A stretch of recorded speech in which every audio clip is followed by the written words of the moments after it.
Bien, un saludo a todas las usuarias y usuarios que como todos los martes pues nos acompañan acá en tu programa Debates del Sur Global para seguirle llevando a todas y todos los análisis geopolíticos del momento, cuáles son esos nudos críticos, cuáles son esos puntos de inflexión que debemos tener en cuenta como pueblos, no solo en Venezuela, sino en toda la región. Bueno, síguenos siempre, escúchennos, recuerden www.laradiodelsur.com.be y también las redes sociales de nuestro programa, @Debates del Sur Global en Instagram y @Debates del Sur en Twitter. El día de hoy, abriendo, ya estamos bien entrados en el mes de febrero, ya prácticamente el mes de febrero se fue. Este año lleva una velocidad vertiginosa, lo cual nos obliga a estar mucho más atentos para procesar los cambios. El filósofo alemán Kant decía que el tiempo es ese espacio en donde se generan cambios. No existiría tiempo si no hubieran cambios que tenemos que asimilar y procesar. Mientras mayores y más cantidad de cambios hay, más rápido pasa el tiempo.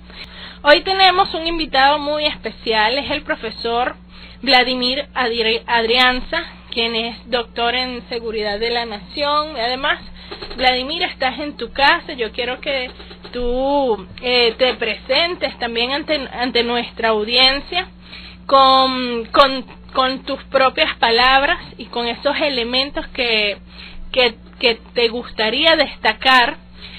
Pero lo que les quiero llevar a todas y todos ustedes es que es un experto no solo en temas de seguridad de la nación y de seguridad internacional también, sino también en temas geopolíticos, en análisis geopolítico.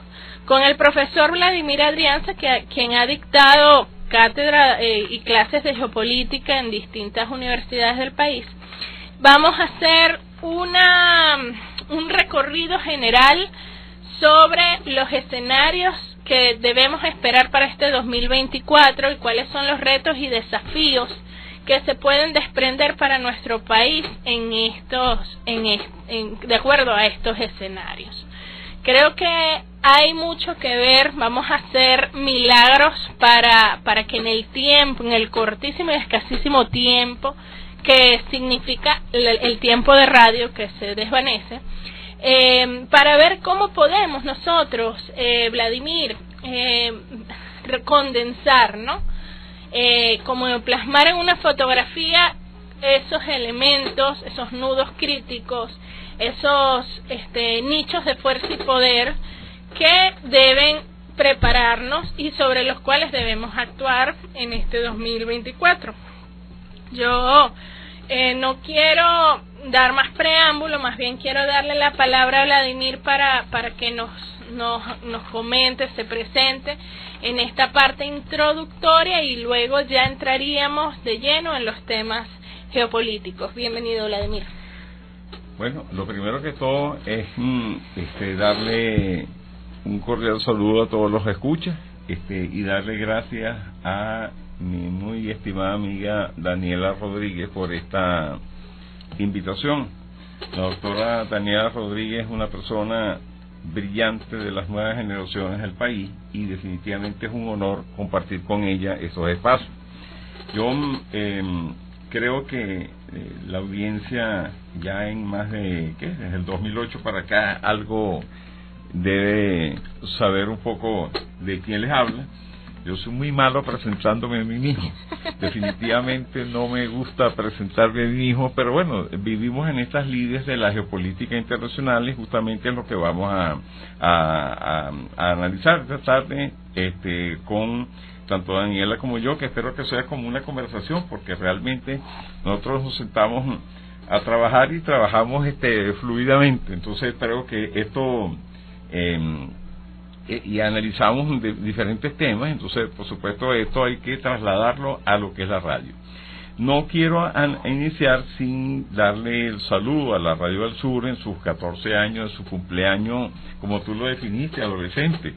definitivamente, y por supuesto a mi muy querida amiga Nieves Valdés. Nieves es alguien que yo le reconozco todo el esfuerzo que ha hecho en diferentes ámbitos que ha tenido en sus manos, y particularmente en este tiempo que lleva al frente de la Radio del Sur, el cual indiscutiblemente la radio, junto con todo el equipo de gente que aquí trabaja, por supuesto hay que reconocerlo, ha cobrado una perspectiva bastante elogiosa, bastante diferente, y que definitivamente es ahora fundamental, o sea, ahora y siempre ha sido fundamental desde su creación, y particularmente en estos momentos en el que la mediática internacional, por supuesto, encadenada en el marco de todas con todas estas cadenas internacionales que, a diferencia de los tiempos de la guerra de Vietnam, fueron mecanismos para poder frenar la guerra de Vietnam, ahora no, ahora más bien se dan el lujo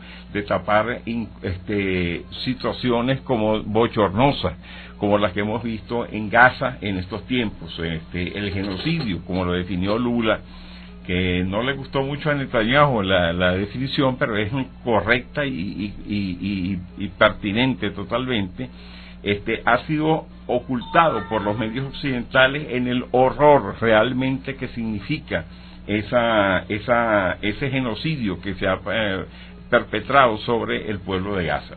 Y yo no tengo la más mínima duda de decir que todo este conjunto de cosas que están sucediendo, más allá del bloqueo mediático, va en contra de todo lo que es el liderazgo occidental, que indiscutiblemente ha declinado si es que alguna vez lo tuvo, en su acervo moral a la hora de no condenar, a la hora de evitar justamente la crítica hacia una operación de guerra que es insensata, que lleva alrededor de los 30.000 muertos ya, que se dice que son 30.000 muertos, yo pienso que son más, definitivamente, y esto no ha sido condenado. Yo no podía dejar para después condenar esto, porque realmente es bochornoso lo que estamos viendo con respecto al pueblo de Gaza. Entonces, en ese sentido, nos damos cuenta de que, Daniela, de que en el Medio Oriente hay una situación muy particular, porque no solamente ha sido atacado el pueblo de Gaza, sino que ha sido el papel que han jugado, hay que tomarlo en cuenta, el papel que han jugado determinados organismos internacionales, como es el caso de la ONU. La ONU particularmente a mí me da la impresión de que estamos volviendo a vivir la etapa de la Sociedad de las Naciones, porque no han hecho absolutamente nada que sea realmente importante para poder parar aquel desastre. Y por supuesto el caso planteado por Sudáfrica ante la Corte Internacional de Justicia, se ve que definitivamente el derecho internacional ante la hegemonía de las potencias occidentales ha quedado de lado. Entonces ha quedado de lado, y definitivamente entendemos que debería reconstruirse, la verdad, una organización internacional que sea capaz de privilegiar la paz antes que privilegiar la guerra. Creo que vamos a ir a un corte. Te dejo para allí. Bien, gracias, Vladimir. Efectivamente, vamos rápidamente a identificar la estación para entonces entrar con más detalle en los temas geopolíticos. Vamos y ya regresamos.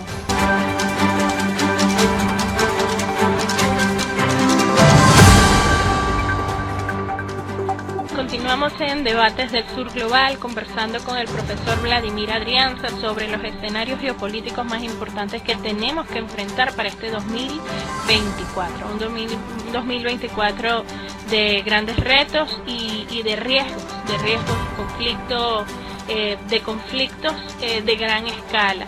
Bueno, como lo decía el profesor Vladimir en el segmento anterior, o sea, sin duda alguna no podemos iniciar ni este programa ni ningún otro sin conversar sobre lo que está ocurriendo en Medio Oriente, ¿no? Y todo el genocidio, la operación de exterminio que la entidad colonial Israel está perpetrando en contra del pueblo palestino. Sí, es sin duda terriblemente sorprendente, ¿no? cómo este genocidio, que además no es solo de ahorita, es un genocidio que viene desde 1948, pero que además se ha exacerbado desde la operación esta que inició el 8 de octubre, cómo no ha sido posible por parte de ninguna institución internacional detener, ¿no?, este genocidio. Y esto sin duda alguna tiene consecuencias y da al mundo un mensaje preocupante, ¿no?, un mensaje además inocultable, que es que las instituciones del sistema internacional actual no están cumpliendo el papel para el cual fueron diseñadas originalmente, y además se han visto sobrepasadas por la ambición geopolítica de algunas potencias. Y esto es muy grave, Vladimir, porque cuando nosotros reflexionamos sobre las causas que dieron origen a la Segunda Guerra Mundial, recordamos que precisamente son las mismas causas que están dando origen a este conflicto y que están dando pie a lo que está pasando en Medio Oriente ahorita. ¿Cuáles son? Bueno, sencillamente la inoperancia de una sociedad de naciones, como tú lo acabas de mencionar, o de una institución internacional capaz de garantizar la paz y corregir los desequilibrios, el fascismo terrófago exacerbado, ¿no?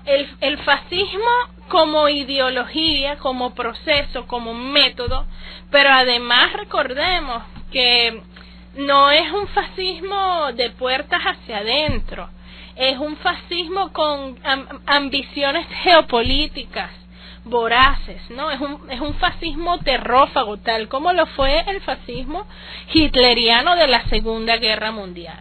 Entonces estamos hablando de que la entidad sionista quiere extender su territorio y reconstruir lo que ellos han denominado el Gran Israel, que llega hasta desde el Éufrates hasta el Sinaí prácticamente. O sea, todo eso es el Gran Israel, y parece que han visto en este momento el momento propicio para avanzar y agarrar nuevas proporciones de territorio, ¿no? Hemos visto que la escalada transpalestina, por decirlo de alguna manera, se ha ido haciendo progresivamente más notable. Cada vez hay bombardeos más significativos en el sur del Líbano, han habido bombardeos más significativos en Siria. Lo que pasa es que lo que ha habido también es una gran fuerza de contención y de parte de las otras potencias, de potencias con intereses en esta área, como de los mismos de potencias regionales, para no intervenir y acrecentar el conflicto. Pero Israel parece, junto con Joe Biden, que además este año es electoral en Estados Unidos, parecen determinados, ¿no?, realmente a ir mucho más allá, llevar este conflicto a una gran escala para utilizarlo para frenar, ¿no?, el orden mundial multipolar emergente, ¿no?, y tratar de reconstruir un poco la hegemonía occidental, que se ha visto muy resquebrajada en los últimos años, no solo por la crisis moral, ¿no?, de los líderes, los gobernantes y las élites de todos esos imperios occidentales, del europeísmo atlántico, ¿no?, sino también, o sea, porque hay una realidad financiera y material que se ha venido manifestando en los últimos del 2006 para acá, casi 15 años, de una transición financiero-comercial hacia lo que es el sudeste asiático, ¿no? La emergencia con fuerza de China, la importancia también de la India como actor geopolítico de peso, Rusia, el papel de Rusia, el papel constructivo, hay que decirlo, hay que adjetivarlo, de Rusia para mantener para la estabilidad en el sistema internacional, en el orden internacional, y todo un conjunto de potencias emergentes bien situadas, bien geolocalizadas en distintas partes del territorio mundial, que apuestan pues por la reconfiguración de las alianzas, por el establecimiento de un comercio internacional mucho más justo, por el desarrollo o el avance hacia políticas de cooperación mucho más justas, entre otras cosas. Ahora, Vladimir, me gustaría tu opinión sobre las posibilidades de una escalada de conflicto en Medio Oriente. Hemos visto lo que ha pasado, el papel de los hutíes, por ejemplo, y cuál es el impacto que tienen las acciones que han tenido los hutíes en contra de los barcos comerciales de las potencias que están en el conflicto, atacando a los palestinos y fregando a los palestinos. ¿Cuál es el papel de Irán en este concierto? Y desde tu perspectiva, ¿cuál es el papel de Rusia y de China en cuanto a lo que está pasando en Medio Oriente? Bueno, yo lo primero que quisiera aportar a ese extraordinario análisis que tú has hecho, ese paneo general en el marco del Medio Oriente, es que hay cosas que han estado cambiando. Indiscutiblemente el hecho de que Irán y Arabia Saudí, con el auspicio de China, se hayan sentado en una mesa y han retornado a sus relaciones bilaterales, es un gran paso, y justamente parte de toda esta situación viene a crearle un desequilibrio a Israel, que siempre jugó a la confrontación entre los saudíes e Irán. Definitivamente eso fue parte de eso, pero hay que tomar también en cuenta algo que a mí me llama mucho la atención, que es el inmenso crecimiento que la República Islámica de Irán ha tenido, crecimiento productivo, crecimiento en todos los aspectos. Hay que ver que es un país que tiene más de 4.000 sanciones encima, y yo revisando el Producto Interno Bruto de Irán, veo que para los próximos años todo para ellos es crecimiento, y cuando tú analizas el caso de Rusia ves prácticamente lo mismo. Rusia tiene 16.000 y más sanciones encima, y estamos hablando de que, según cifras que provienen inclusive del Banco Mundial y del Fondo Monetario Internacional, para ellos proyectan el crecimiento económico de esas naciones. Entonces el cambio geopolítico, sí, el peso geopolítico también está relacionado con el peso económico. Fíjate que porque en un libro que se llama Auge y Caída de las Grandes Potencias, él mezcla la relación de lo que es el crecimiento económico y el crecimiento militar para todo país que considere ser una potencia. Si lo vemos desde ese punto de vista, Irán no solamente ha desarrollado una gran industria productiva, sino que ha compasado con eso con el desarrollo no solamente de fuentes energéticas con el apoyo de Rusia, en el caso de la energía electronuclear, sino que también en capacidades productivas sumamente importantes.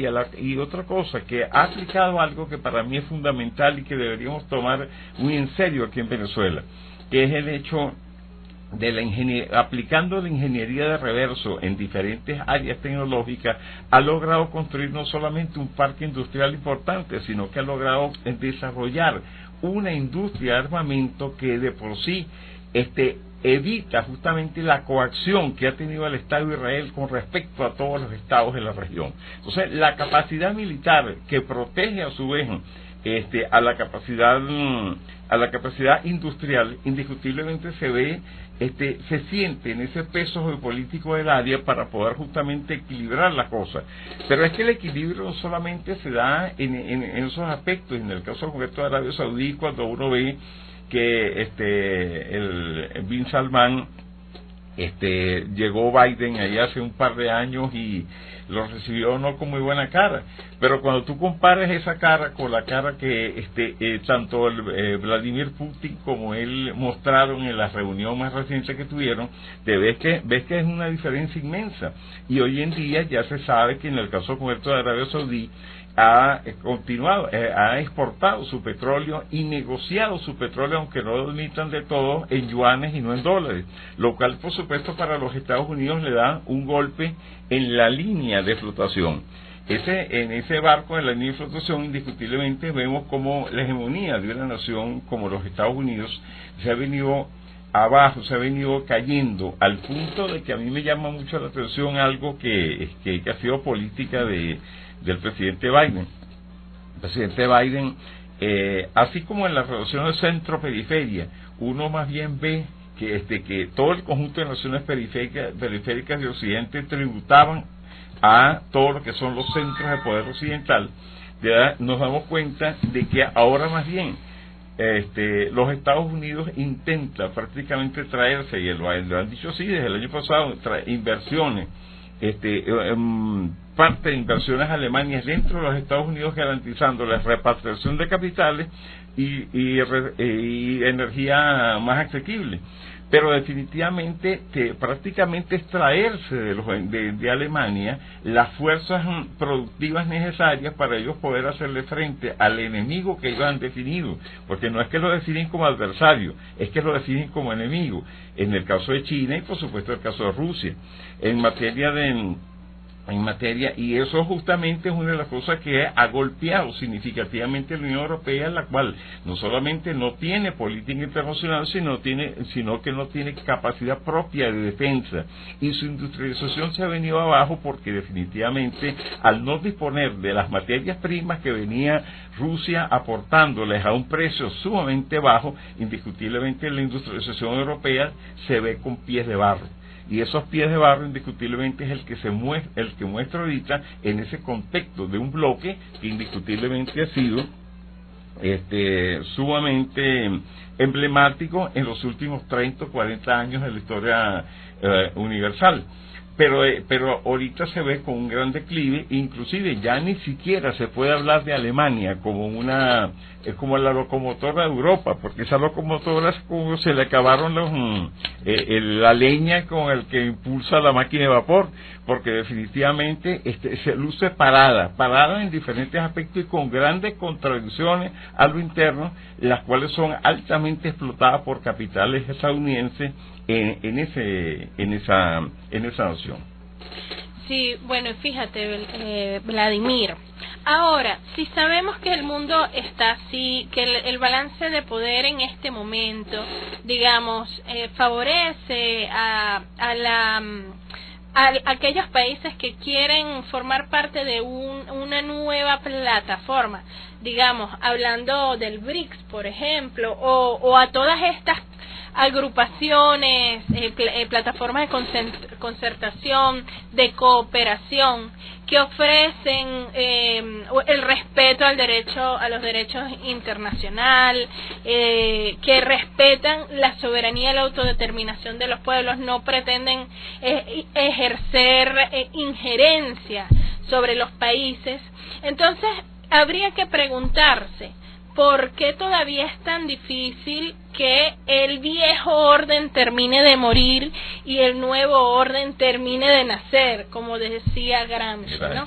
Porque entonces, en este gran parto de la historia de la humanidad en el cual nos encontramos ahorita, tenemos que ver hacia dónde empujamos nosotros el barco, la balsa, con firmeza, para ver si termina de parir la humanidad nueva, ¿no? Ese nuevo mundo que realmente tenemos tanto tiempo junto con nuestro comandante Chávez idealizando, construyendo, formando en nuestra mente y promoviendo para que por fin nuestras generaciones lo puedan ver crecer y nacer. Pero bueno, esto no podemos hablarlo ahorita, sí, me están diciendo que sí. Entonces quisiera preguntarte eso.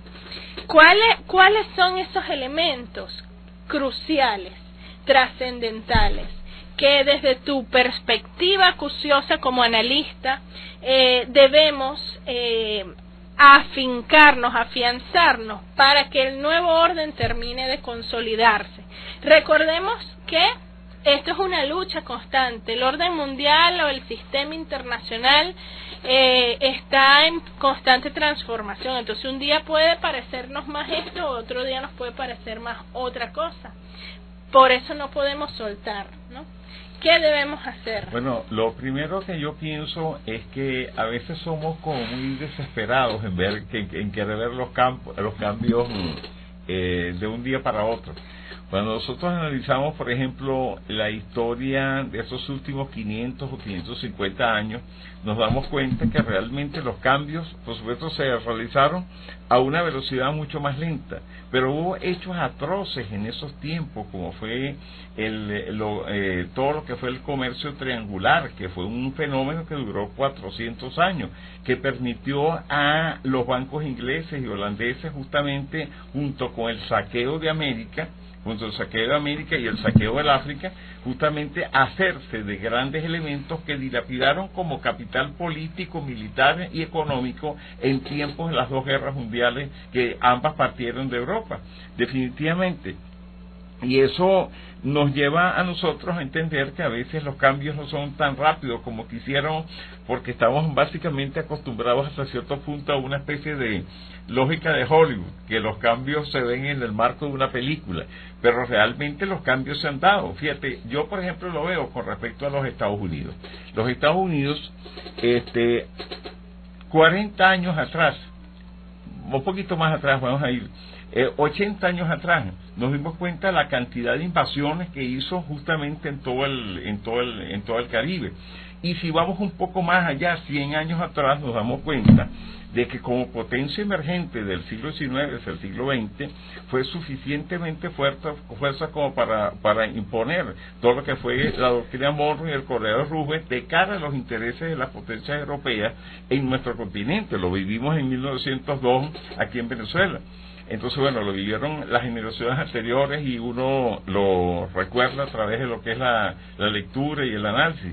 Entonces, pero nos damos cuenta que esa posición omnímoda que tenían los Estados Unidos de ese tiempo, te das cuenta que se han venido abajo.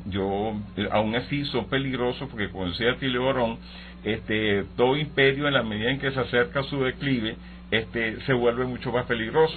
Y eso evidentemente ha sido así. Y ellos no dejan. Y yo escribí recientemente un trabajo de unas 28 o 30 páginas que fue publicado estos días por la Wicom, en el cual hablamos de todo lo que es la evolución de los Estados Unidos desde tiempos de la doctrina, antes de la doctrina Monroe, y hasta desde el nacimiento básicamente de las 13 colonias hasta tiempos actuales.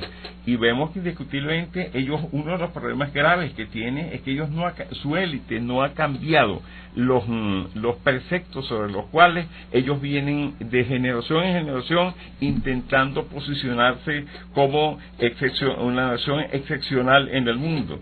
Pero ahorita definitivamente hay una diferencia muy grande. ¿Por qué? Porque tecnológica, económica y desde el punto de vista de la conciencia de diferentes sectores en otras áreas del mundo, particularmente lo que hablamos del Asia, se ha movido el mundo el centro geopolítico hacia el Asia, y hoy en día Asia se perfila como el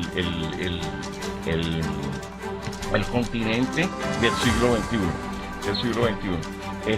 Y definitivamente eso lo vemos. Por ejemplo, la capacidad industrial que ha crecido en la India, la capacidad industrial y militar, la capacidad industrial de China y militar de China, la capacidad de Rusia, tanto la autosuficiencia para abastecerse internamente sus necesidades como para poder defenderse ante 32 países que le han hecho una guerra proxy en el marco de la guerra de Ucrania. Entonces el balance de poder ha cambiado en este mundo, en estos momentos, y eso junto a la crisis interna que podemos analizar en el próximo segmento,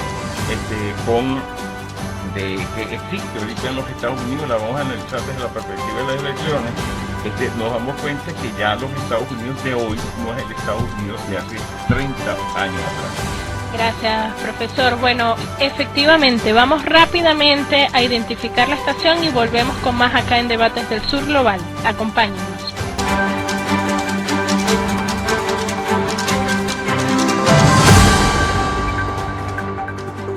Continuamos acá en Debates del Sur Global con el profesor Vladimir Adrianza. Hemos estado haciendo un análisis de escenarios. Comenzamos por Medio Oriente, todo el impacto de lo que está ocurriendo en Palestina en este momento, ¿no? Todo lo que significa desde el punto de vista geopolítico y la escalada que puede tener. Yo, para cerrar brevemente, bueno, este tema y ya situarnos en otra dimensión geográfica, diría lo siguiente, ¿no? Medio Oriente, históricamente, por su ubicación, por la cantidad de rutas financieras, comerciales, energéticas que pasan por allí, por ser un epicentro de encuentro cultural, históricamente ha sido un espacio determinante para definir uno u otro orden en los distintos momentos históricos. Estamos hablando de que el Imperio Romano se consolidó cuando logró... Acabaron con Cartago. Sí, logró consolidarse en esta región, lo mismo el Imperio Otomano, etcétera. O sea, el dominio de esta región ha sido fundamental desde la perspectiva, ¿no?, del control geopolítico, territorial, sobre todo de los grandes imperios que han habido en la historia.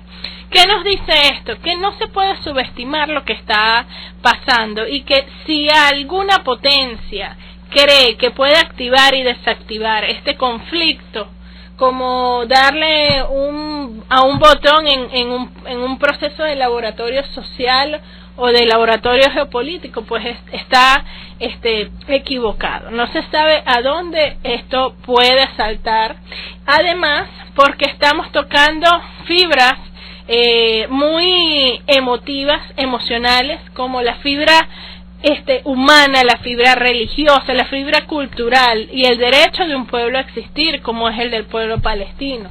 Pero además está todo lo que es la amenaza permanente, persistente y progresiva en contra del Islam. Y esto hay que verlo, ¿no? Esto hay que verlo, porque más allá de los intereses energéticos, al final los pueblos se mueven desde la sensibilidad humana, cultural, espiritual, incluso religiosa, de las grandes masas. Y esto lo han estudiado muy bien también los tanques pensantes del imperio norteamericano.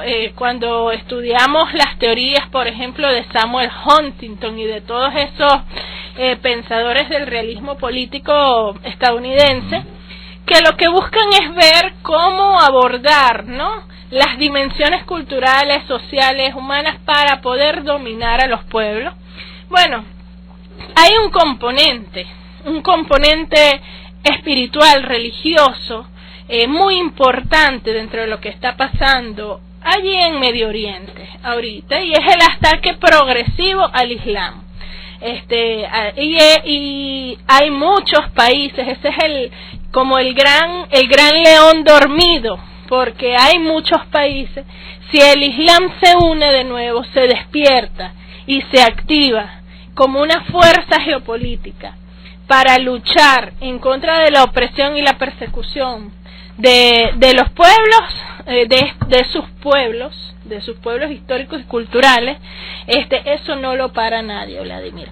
Hay un documento que es, bueno, ya lo hemos hablado en programas anteriores, en donde, bueno, Reino Unido mismo en 1907, a inicios del siglo XX, analizó el impacto que tendría para el mundo el hecho de que los países islámicos se unieran y constituyeran nuevamente un bloque de poder indivisible. Y precisamente la función de Israel en Medio Oriente, allí en donde está, es precisamente evitar que esto ocurra. Hay que ver hasta qué punto el fascismo que caracteriza el sionismo israelí puede frenar su ambición y puede mantener un nivel de decoro allí sin convertir esto en una tercera guerra mundial, ¿no? Pero hay un detalle, Daniela, que a mí me llama mucho la atención. Tú acabas de citar la historia del Medio Oriente en los últimos, 600 años, haciendo énfasis en el último siglo. Pero es que hay detalles que uno ve, por ejemplo, el motivo por el cual el Occidente, en este caso Inglaterra, y en aquellos el Reino Unido, para decirlo así, por diferentes medios intentó justamente apoderarse al Medio Oriente, no solamente fue por el interés petrolero, sino por el interés justamente de mantener el control, de derribar al Imperio Otomano para luego poder ellos reinar.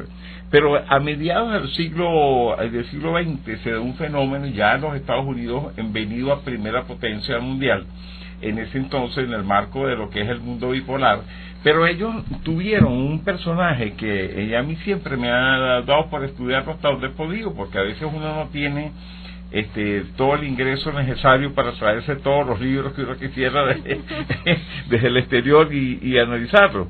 Pero a mí me llama mucho la atención lo que fue Bernard Lewis. Bernard Lewis fue un personaje, un antropólogo, que tenía 3 nacionalidades. Era estadounidense, del Reino Unido, y era israelí. Él tenía las 3 nacionalidades. Ese señor fue justamente el padre de la idea de poder confrontar las diferentes tendencias en el Medio Oriente, los diferentes detalles culturales del Medio Oriente, para justamente crear una implosión, para que Occidente de por sí pudiera manejar aquellas circunstancias. Todos los sucesos que nosotros vemos, y eso lo hereda ¿quién? Lo hereda simplemente Brzezinski. Brzezinski desarrolla ese contexto dentro del marco de toda su perspectiva. Huntington, tú hablaste del realismo político, lo cual es las corrientes del realismo político, y por supuesto Henry Kissinger, que fue de paso centenario, y que definitivamente influyó justamente sobre todo este conjunto de elementos del Medio Oriente. Pero las cosas cambian, que es lo que yo insisto, desde la perspectiva de la dialéctica es la ciencia del movimiento. Nos damos cuenta que hay un gran cambio en estas circunstancias. A mí me ha asombrado en estos días, para citar un caso muy peculiar.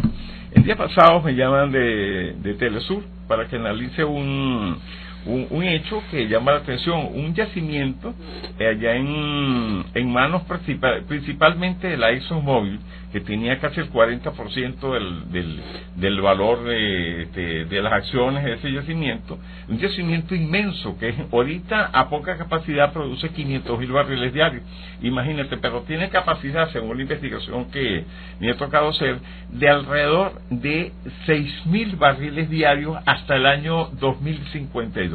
O sea, una cuestión impresionante. Pero lo que ya impresiona no es eso. Lo que impresiona es que la ExxonMobil le haya cedido a la Chinook ese yacimiento. Entonces, la pregunta que uno se hace es cuál es el juego de la ExxonMobil con eso y a qué se debe.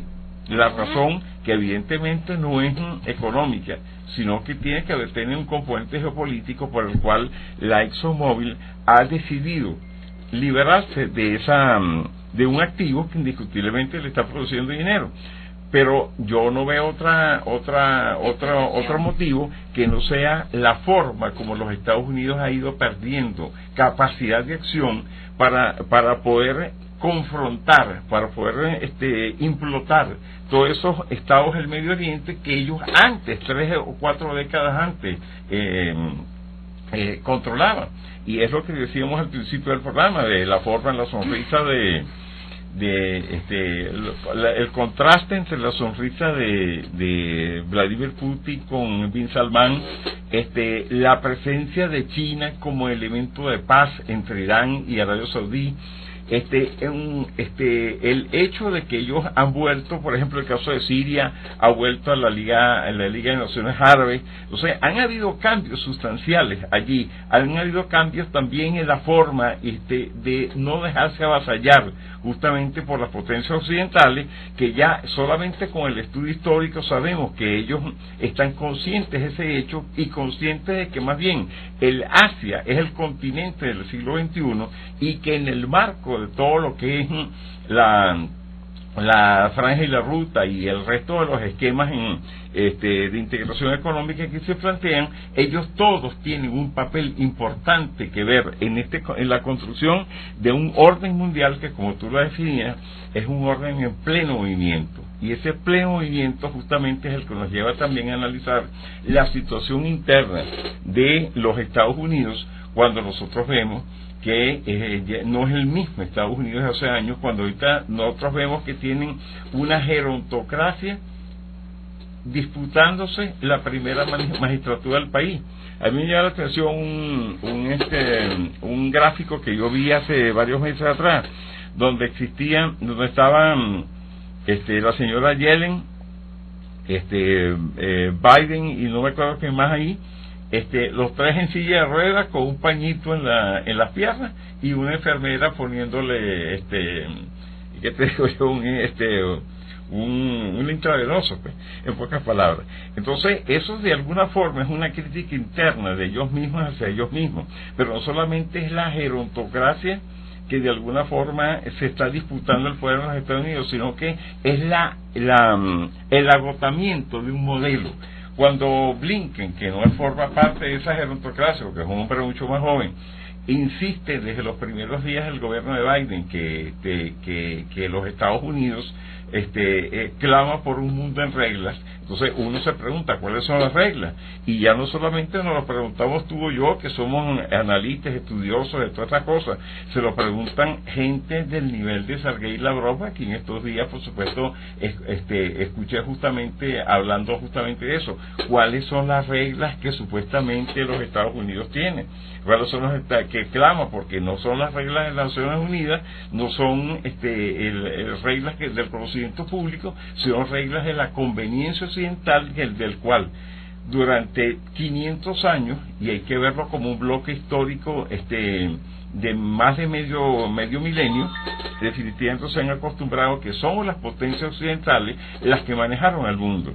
A mí me tocó en mi tesis de doctorado hacer un gráfico que yo utilicé como base la auge y caída de las grandes potencias de Paul Kennedy, donde cómo se rotó la hegemonía de las naciones occidentales desde el 1400 y pico hasta el presente, y vemos cómo esa hegemonía está cambiando, en este caso, de centro geopolítico en el Atlántico, o el atlantismo, como lo hemos comentado, a un centro que está desplazándose hacia el Asia. Pero no solamente eso, se está desplazando inclusive el marco del conocimiento. Se está hablando, por ejemplo, para los chinos, hoy en día es muy importante todo lo que es el desarrollo de la ciencia y la tecnología, y hay que ver los avances que ha tenido la República Popular China en los últimos 30 años. Eso ha sido impresionante, pero para ellos todo lo que es el concepto del desarrollo en todos los aspectos ha sido de suma importancia. Hoy en día vemos en declive Occidente con respecto a eso.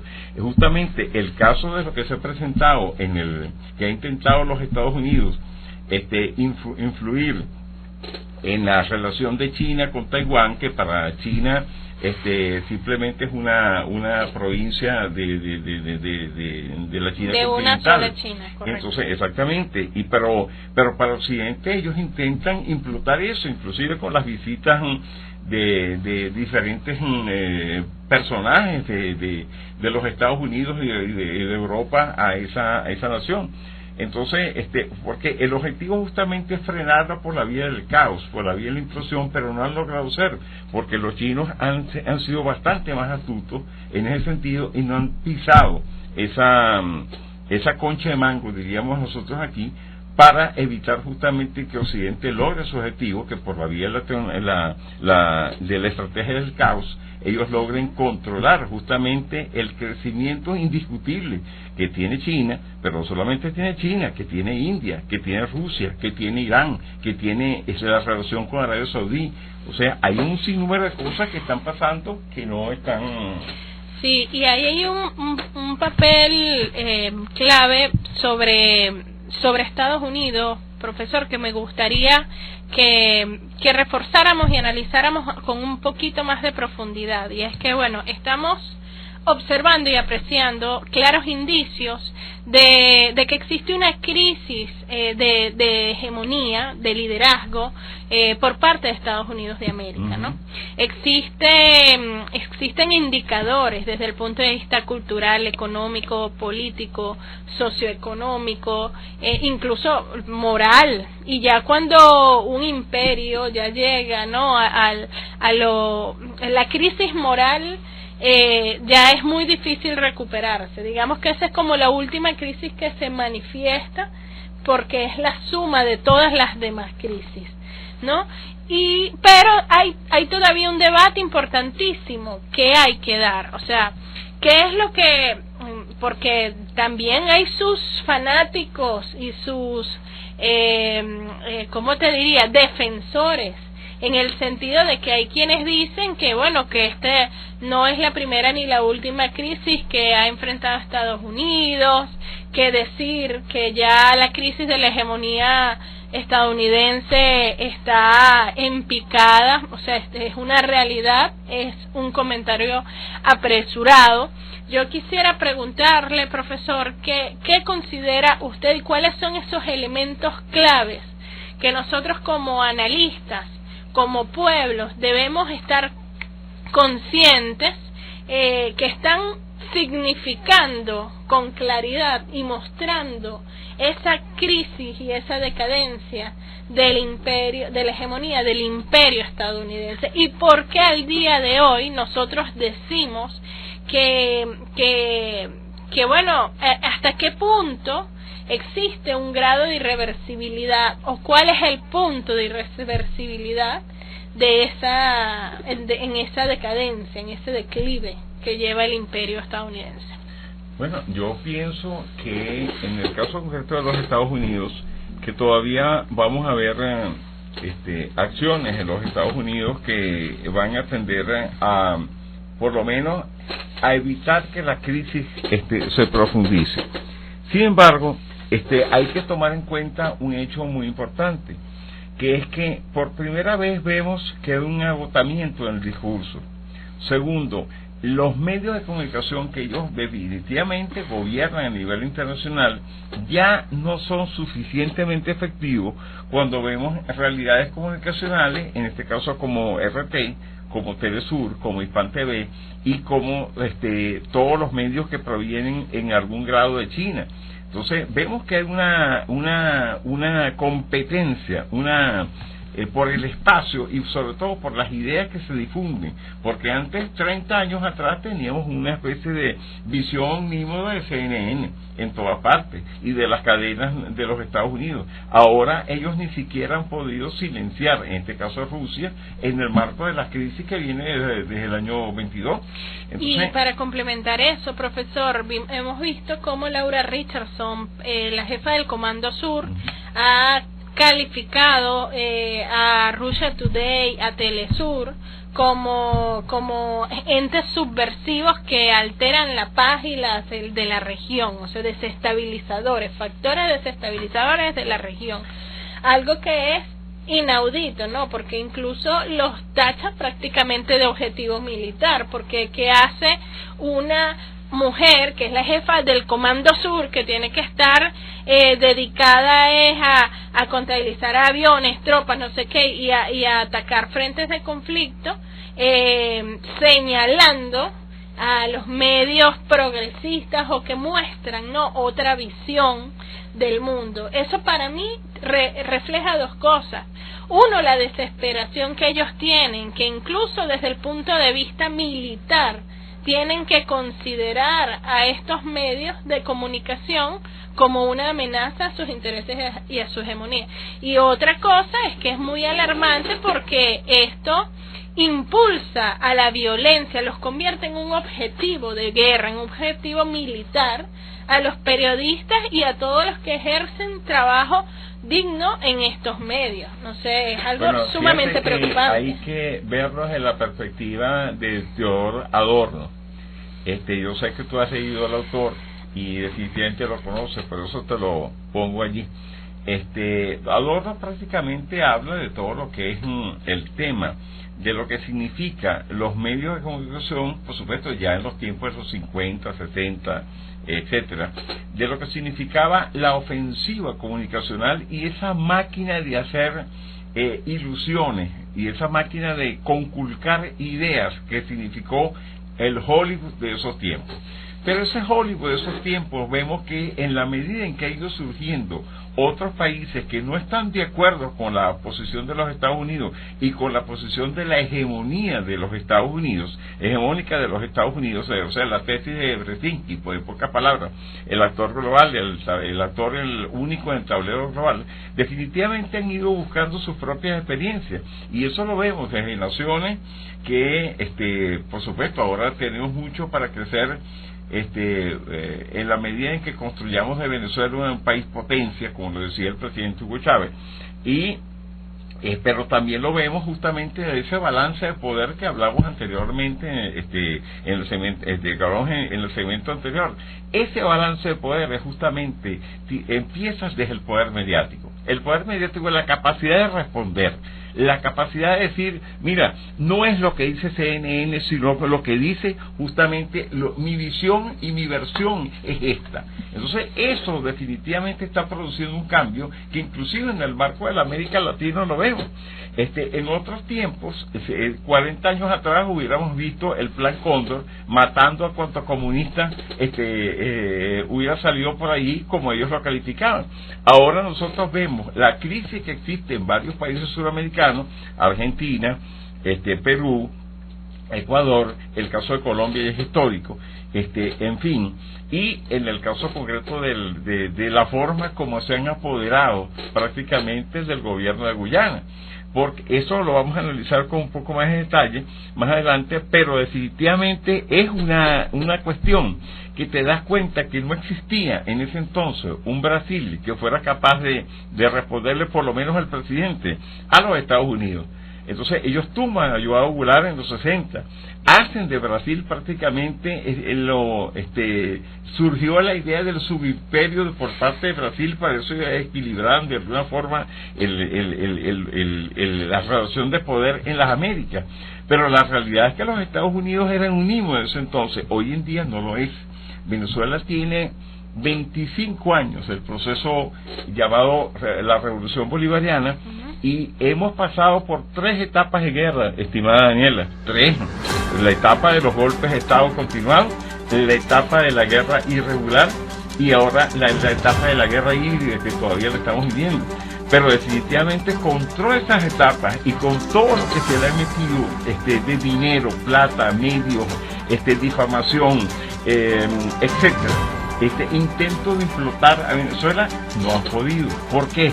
Porque hay un marco de conciencia, hay un pueblo que definitivamente reacciona y ya se da cuenta de las gracias, si es que se puede decir esta palabra, que ha hecho los Estados Unidos en diferentes partes del mundo. Salud. Entonces, diferentes partes del mundo, y que definitivamente no está dispuesto a ceder sus recursos naturales o su forma de ver la vida, justamente por solamente hacerle caso a una camarilla que lo único que ha buscado es su propio beneficio para muy pocos en ese mundo occidental. Sí, efectivamente, Vladimir. Bueno, miren, ahorita rápidamente tenemos que ir a hacer una pausa y enseguida volvemos más aquí en Debates del Sur Global.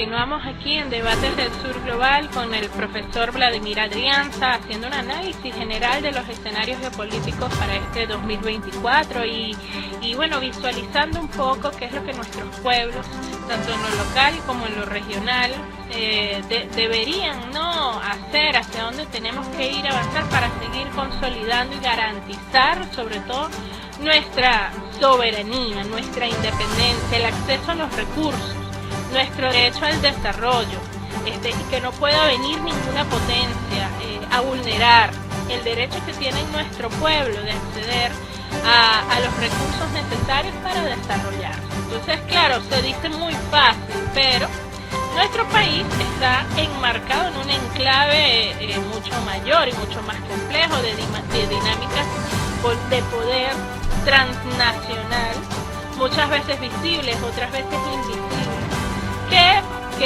que bueno, de acuerdo al carácter benigno o maligno de la potencia que ejerce ese poder, pueden afectar grandemente el destino de las naciones y de los países, ¿no? Nosotros lo hemos vivido en carne propia, hemos resultado victoriosos tanto por la existencia en nuestro país de un liderazgo político consolidado que se ha manejado incluso a pesar de operaciones psicológicas dirigidas a fragmentarlo, a socavarlo, que se ha manejado con prudencia desde la unidad en la diversidad, porque en nuestro país el liderazgo político del presidente Nicolás Maduro se ha caracterizado por eso, por ser prudente, por ser firme, por ser estable y por garantizar la paz.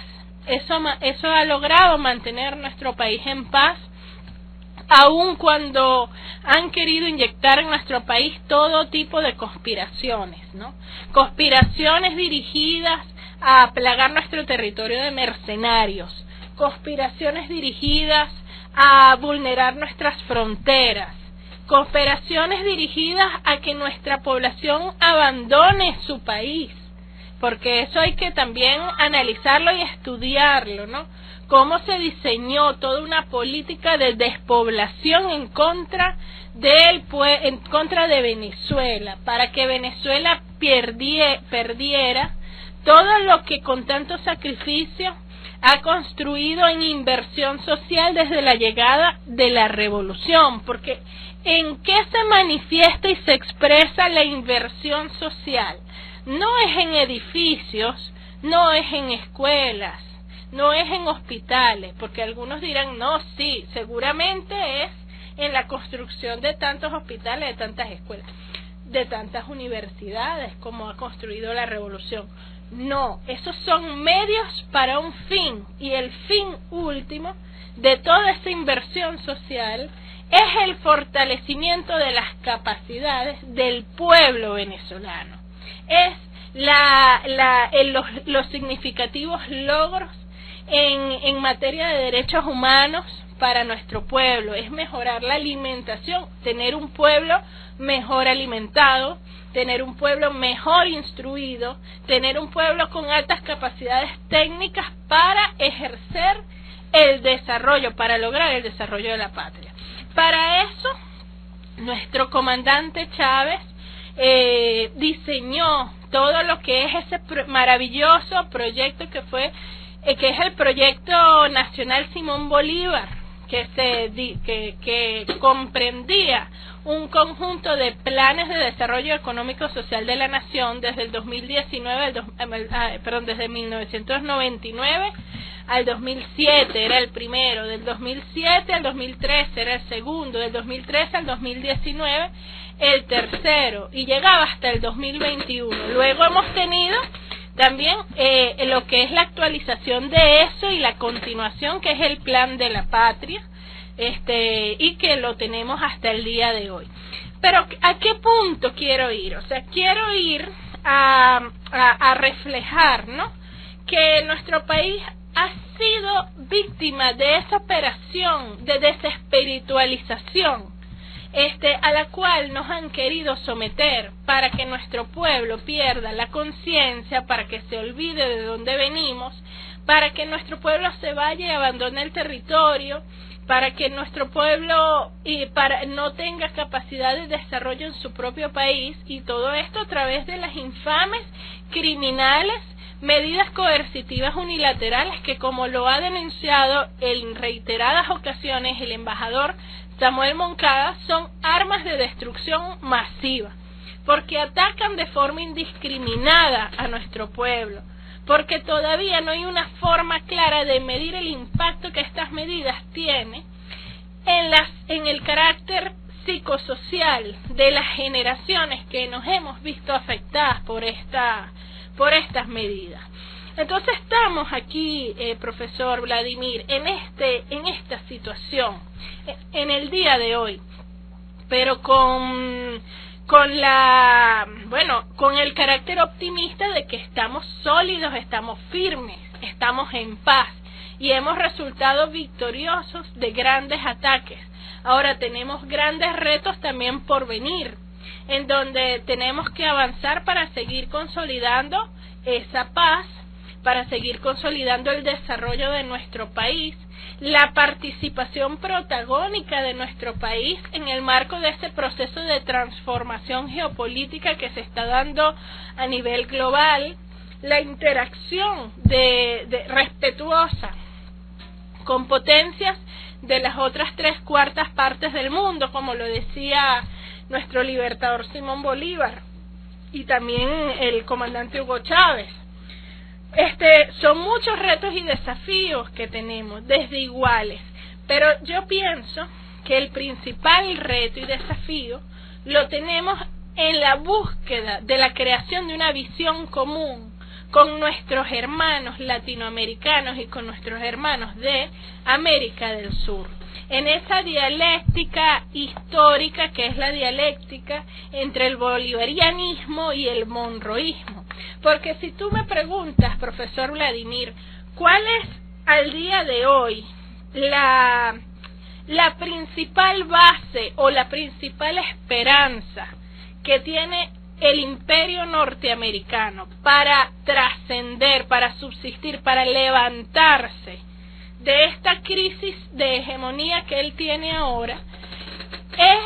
Es la posibilidad que ellos puedan tener de mantener a América Latina desunida para que garanticen seguir siendo la periferia de ellos, que les permita recuperarse de la crisis sistémica que ellos están atravesando en este momento. Entonces, para ellos su principal arma es la manipulación para la desunión de nuestros países, tal como lo fue en 1800, cuando estaba en vida nuestro libertador, para relanzar lo que ellos están hablando ahorita de que van a relanzar una nueva alianza para el progreso, para reencontrarse. Ahora sí, mira, nos quitamos la máscara del policía malo, nos ponemos la máscara del policía bueno, nos olvidamos de los garrotes y volvemos a la zanahoria para atraer, ¿no? Para atraer de nuevo a los países latinoamericanos y evitar que ellos se sigan sumando a la ola de la multipolaridad, ¿no? Fíjate que tú acabas de decir un conjunto de cosas valiosas, profesora, porque yo sostengo, inclusive tengo un planteamiento que no sé si hacerlo aquí en el micrófono, pero yo tengo la impresión que leyendo desde lo que dijo Jefferson para acá, que ellos siempre han tenido inclusive se ve en la bandera de los Estados Unidos, la intención de apoderarse de toda la América. Inclusive ya cuando vemos en 1890 que aparece el panamericanismo, justamente vemos que después que ellos pasan lo que fue la campaña interna para acabar con las naciones indígenas, pasan la batalla de Wounded Knee, que así se llamó, fue la batalla crucial para que ellos empezaran a proyectarse hacia el Caribe y hacia Sudamérica. Indiscutiblemente vemos que ese panamericanismo que ellos construyeron justamente a partir de entonces, que tuvo mucho que ver con el liderazgo, en la forma de liderar a las derechas en el continente, a liderar justamente a las clases dominantes en función de ¿qué? De la confrontación este-oeste en función de capitalismo-socialismo en ese entonces, y para acabar justamente con todos los vestigios que podían subvertir un orden que era el que ellos intentaban hacer.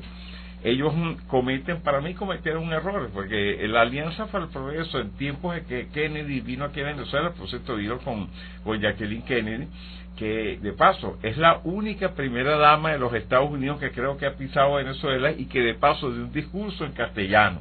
Eso es una de las cosas por allá por el 62.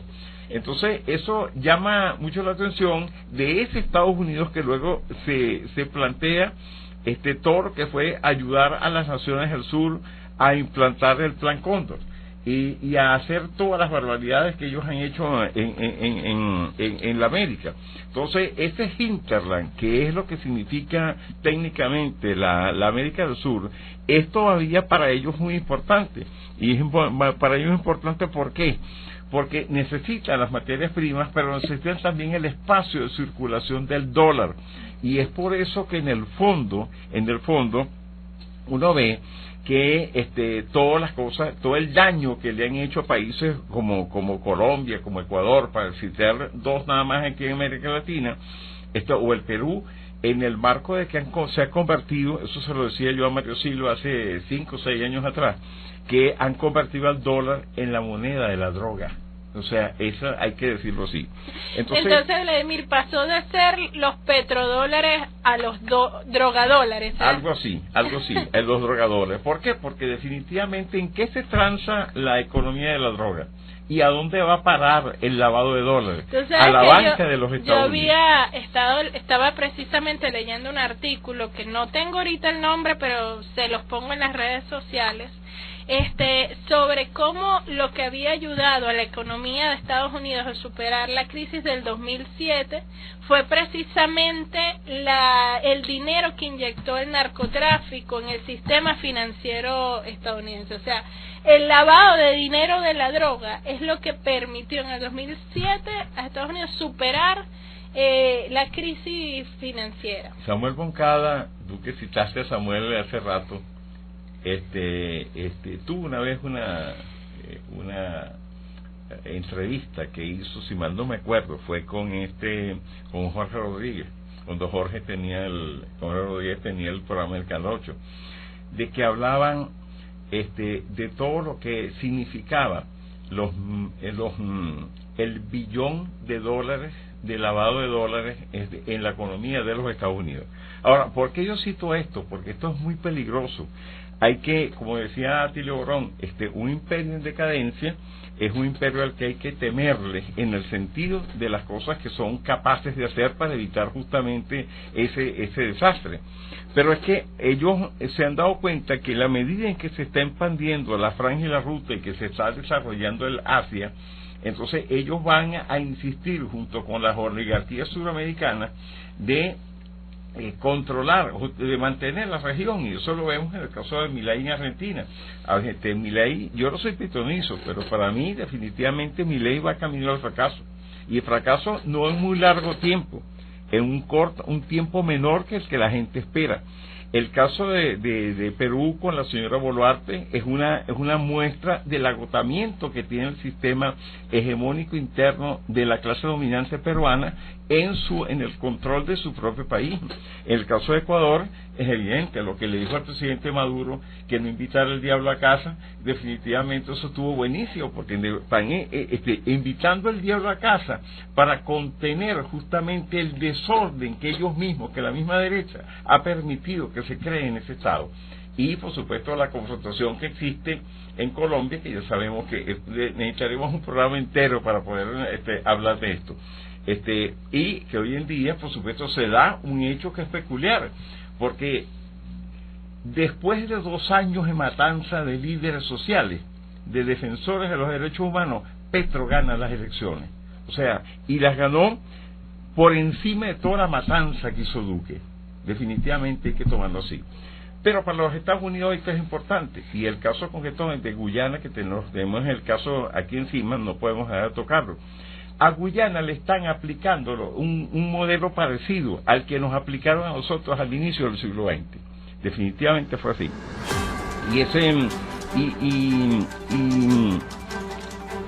entonces a inicios del siglo XX, y ese inicio del siglo XX justamente convertirlo en una suerte de país que dependía del petróleo, como nos ha pasado ahora. Nos ha pasado a nosotros en este tiempo, lo que estamos tratando de romper en este momento. Sí, así es. Bueno, fíjense, ya estamos llegando al final del programa. Vamos más bien a agradecerte, Vladimir, por acompañarnos, porque este programa se nos fue muy rápido, fue fugaz. Tenemos que tenerte nuevamente aquí con nosotros y agradecerles a todos ustedes por acompañarnos. Será hasta el próximo martes que nos volvamos a encontrar aquí en Debates del Sur Global. Escríbanos en nuestras redes, háganos saber qué temas les gustaría que tratemos desde aquí. Un abrazo y saludos a todos. Gracias, equipo.